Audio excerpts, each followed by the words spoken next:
Selamat datang kembali Bapak Ibu dalam webinar Kombel Lifelong Learning bersama saya Erwin Harmono. Kita bertemu lagi bersama-sama untuk membahas mengenai asesmen pembelajaran kurikulum merdeka. Kita tahu asesmen dalam pembelajaran di kurikulum merdeka ada sedikit perubahan, baik itu dari segi nama ataupun dari segi pola. Biar kita efisien, mari kita lanjut dan kita langsungkan bersama-sama kita bahas mengenai asesmen pembelajaran dalam kurikulum merdeka. Sebelum kita masuk lebih dalam, alangkah baiknya kita berbicara terlebih dahulu paradigma mengenai asesmen. Bapak Ibu, ada sebuah pola pikir yang mesti kita terapkan, ya, yang mesti kita perbarui mengenai asesmen. Jadi yang perlu kita perhatikan dalam menentukan asesmen itu ada 5. Yang pertama adalah penerapan pola pikir yang bertumbuh atau growth mindset. Yang kedua ialah terpadu, yang dimana asesmen mencakup kompetensi pada ranah sikap, pengetahuan, dan keterampilan yang saling terkait. Kemudian yang ketiga, adanya sebuah keleluasaan dalam menentukan kriteria ketercapaian tujuan pembelajaran atau kita sebut dengan KKTP. Kemudian ada yang keempat, khusus SMK, terdapat juga bentuk asesmen khas yang memang membedakan dengan jenjang yang lainnya. Contohnya yaitu asesmen praktik kerja lapangan, uji kompetensi kejuruan, dan uji unit kompetensi. Dan yang terakhir, sekolah diberikan keleluasaan untuk menentukan teknik dan jenis asesmen. Alur asesmen yang perlu kita ketahui Bapak Ibu, yang pertama ialah menentukan tujuan pembelajaran dalam artian sesuai alur perkembangan dimensi. Yang kedua ialah merancang indikatornya dalam artian memastikan kedalaman tujuan, membuat indikator yang mencakup aspek kognisi, sikap, dan keterampilan. Ketiga, menyusun strategi asesmen. Yang keempat, menyiapkan alat ukur atau instrumennya atau yang kita kenal dengan rubrik. Yang kelima, menyiapkan instruksi atau panduan untuk peserta didik. Dalam artian yang sering kita kenal ialah lembar kerja peserta didik. Yang keenam, mengolah asesmen, ya, mengolah hasil asesmen dan bukti pencapaian peserta didik untuk membuat inferensi atau dalam artian ialah kesimpulan mengenai pencapaian peserta didik terhadap tujuan pembelajaran. Dan yang ketujuh ialah menyusun rapornya. Di sini perlu kita ketahui Bapak Ibu, ada sebuah perencanaan serta pelaksanaan pembelajaran dan asesmen. Yang pertama ialah asesmen di awal pembelajaran dapat dilakukan untuk mengidentifikasi kebutuhan belajar peserta didik. Itu yang pertama Bapak Ibu. Kedua, satuan pendidikan dan pendidik memiliki keleluasaan untuk menentukan kegiatan pembelajaran dan perangkat ajar. Ketiga, satuan pendidikan dan pendidik memiliki keleluasaan untuk menentukan jenis, teknik, dan hal yang lainnya yang dalam hubungannya di asesmen. Keempat, apabila pendidik menggunakan modul ajar yang disediakan pemerintah, maka di sini pendidik ya harus memposisikan komponen sekurang-kurangnya terdiri pertama tujuan pembelajaran, kedua langkah-langkah pembelajaran, dan yang ketiga adanya asesmen. Kemudian yang kelima, untuk SMK, mitra dunia kerja dapat mendukung pembelajaran, asesmen, dan uji kompetensi. Dan yang keenam, perencanaan dan pelaksanaan pembelajaran dan asesmen pada mata pelajaran praktik kerja lapangan atau PKL di SMK dilaksanakan secara kolaboratif oleh satuan pendidikan dan mitra dunia kerja. Ya, jadi itu urutan atau langkah-langkah dalam perencanaan serta pelaksanaan pembelajaran dan asesmen. Ada jenis asesmen yang perlu kita rubah paradigmanya Bapak Ibu. Asesmen itu bisa menjadi as, bisa menjadi for, bisa menjadi of. Asesmen as atau dalam artian sebagai merupakan asesmen yang dimana bentuk refleksi proses pembelajaran. Biasanya setiap kita di akhir pembelajaran seringkali kita memberikan umpan balik pernyataan atau pertanyaan kepada peserta didik. Ada refleksi di situ.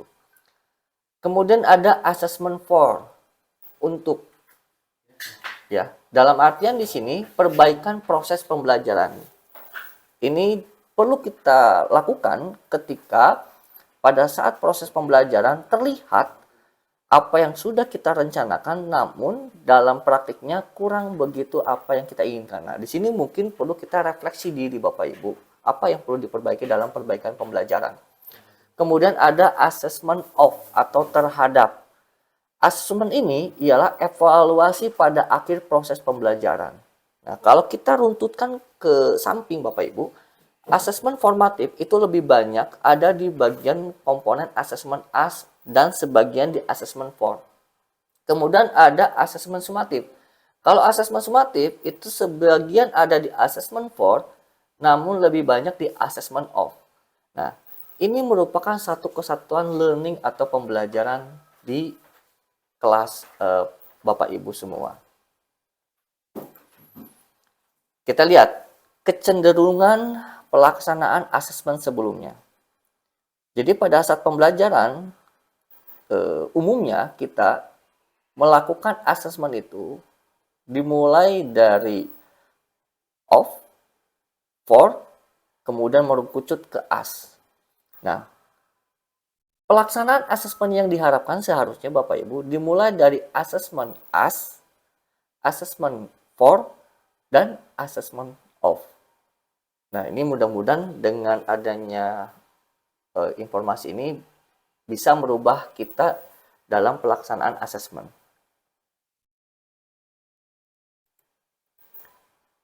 Kemudian asesmen as atau asesmen sebagai proses pembelajaran. Di sini asesmen dalam artian yang tadi saya sebutkan merupakan refleksi proses pembelajaran, ya, berfungsi sebagai asesmen formatif. Kemudian ada asesmen for atau untuk proses pembelajaran. Asesmen untuk perbaikan proses pembelajaran yang dimana berfungsi sebagai asesmen formatif yang tadi saya sebutkan bahwa kita perlu ada refleksi diri terhadap rencana pembelajaran kita. Dan ada asesmen of atau pada akhir proses pembelajaran. Nah, asesmen untuk evaluasi pada akhir proses pembelajaran berfungsi sebagai asesmen sumatif, ya, ujian, ulangan, dan sebagainya. Perbedaan asesmen as dan for learning adalah asesmen as learning lebih melibatkan peserta didik secara aktif dalam kegiatan asesmen tersebut. Peserta didik diberi pengalaman untuk belajar menjadi penilai bagi dirinya dan juga bagi temannya. Penilaian diri ini atau self-assessment ini dan penilaian antar teman merupakan contoh assessment as learning. Kemudian dalam assessment as learning, peserta didik sebaiknya dilibatkan dalam merumuskan prosedur, kriteria, maupun rubrik assessment atau penilaian assessment. Sehingga mereka mengetahui dengan pasti apa yang harus dilakukan agar memperoleh capaian belajar yang maksimal. Jadi kita perlu juga berdiskusi dengan peserta didik. Di sini ada karakteristik asesmen formatif dan sumatif Bapak Ibu. Pertama, formatif itu terintegrasi dengan proses pembelajaran, ya. Kemudian melibatkan peserta didik dalam pelaksanaannya dan memperhatikan kemajuan penguasaan dalam berbagai ranah. Nah, ini segi karakteristik dari formatif. Sedangkan segi karakteristik dari sumatif itu dilakukan setelah pembelajaran berakhir, pelaksanaannya bersifat formal, dan sebagai bentuk pertanggungjawaban sekolah yang dimana digunakan oleh pendidik atau sekolah untuk mengevaluasi efektivitas program pembelajaran. Nah, kedua karakteristik ini saling berhubungan dan saling terkait. Jadi tidak bisa terpisahkan karena mereka formatif dan sumatif merupakan satu kesatuan.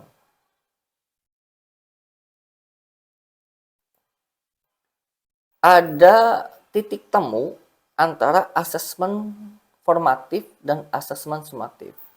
Contoh misalkan untuk guru.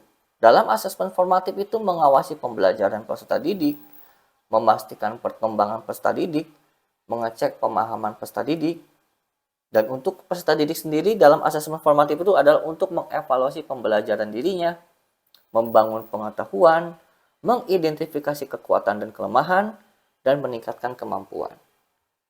Kemudian dalam asesmen sumatif, untuk guru, pertama mengukur apakah peserta didik sudah memenuhi capaian pembelajaran dan sejauh mana sudah mencapai akhir unit pembelajaran. Kemudian meningkatkan pengajaran dan pembelajaran selanjutnya.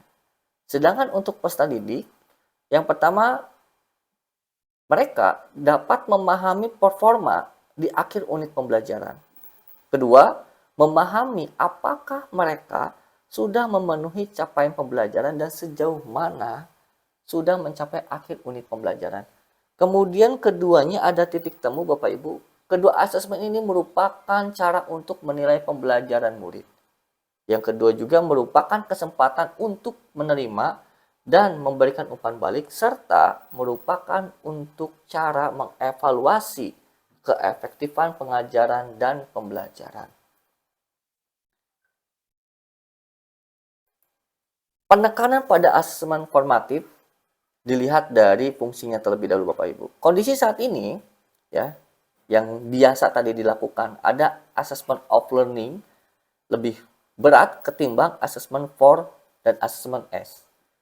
Nah, harapannya dengan kurikulum kita saat ini kurikulum Merdeka, bahwa kita kalau bagusnya menyeimbangkan, tapi baiknya assessment for learning dan assessment as learning itu lebih berat ketimbang assessment of learning. Jadi mengutamakan assessment as learning dan assessment for learning. Ya. Pelaksanaan asesmen sumatif dan formatif. Pelaksanaan asesmen formatif dapat dilakukan dengan memperhatikan hal berikut. Pertama, dilaksanakan bersamaan dalam proses pembelajaran. Kedua, pendidik dapat menggunakan berbagai teknik, observasi, rubrik wawancara. Ya. Ketiga, tindak lanjut yang dilakukan bisa dilakukan langsung dengan memberikan umpan balik atau melakukan intervensi. Yang keempat, pendidik dapat mempersiapkan berbagai instrumen, ya, mulai dari catatan anekdotal, lembar checklist, rubrik yang lain. Kemudian dalam pelaksanaan asesmen sumatif dapat dilakukan dengan memperhatikan berikut. Pertama, sumatif itu dilakukan pada akhir lingkup materi, yang dimana memang untuk mengukur kompetensi yang kita kendaki. Kedua, pendidik dapat menggunakan berbagai teknik. Bisa portofolio, bisa performa, bisa tes. Nah, ini seringkali kita melihat, menguji, atau mengulang pembelajaran kepada peserta didik hanya berupa tes. Jadi sekarang kita rubah lagi Bapak Ibu paradigmanya, bahwa dengan peserta didik bisa mengerjakan portofolio atau peserta didik baik dalam performanya, itu bisa menjadi sebuah asesmen sumatif. Jadi tidak harus selalu ujiannya pilihan ganda, tes uraian, tes isian. Kita biasakan peserta didik untuk performa ataupun portofolio. Kemudian yang ketiga, hasil sumatif dapat ditindaklanjuti dengan memberikan umpan balik atau melakukan intervensi. Jadi penting bagi para guru untuk memegang rubrik penilaian sebagai dasar penilaian pada peserta didik. Nah, ini nih penekanan yang perlu kita ketahui nih Bapak Ibu. Ada proporsi fungsi assessment S, for, dan of learning. Proporsi di assessment S4 itu lebih menitik beratkan kepada asesmen formatif. Sedangkan dan posisi assessment of learning itu lebih menitik beratkan kepada asesmen sumatif. Penting yang perlu diketahui Bapak Ibu, pada kurikulum sekarang ini, guru diharapkan memberikan proporsi lebih banyak pada pelaksanaan asesmen formatif daripada menitik beratkan orientasinya kepada asesmen sumatif. Harapannya ini akan mendukung proses penanaman kesadaran bahwa proses lebih penting daripada hasil akhir. Ini yang perlu kita rubah Bapak Ibu, dan mungkin maksud dari kurikulum merdeka itu seperti ini.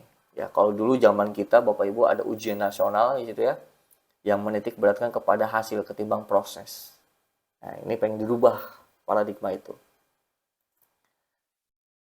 Nah, di sini pun penekanannya perlunya membangun keseimbangan. Jadi, proporsi ini yang pertama, jumlah asesmen formatif sebaiknya lebih banyak ketimbang asesmen sumatif. Kedua, jelaskan juga tujuan asesmen formatif ialah untuk perbaikan dan pengembangan diri.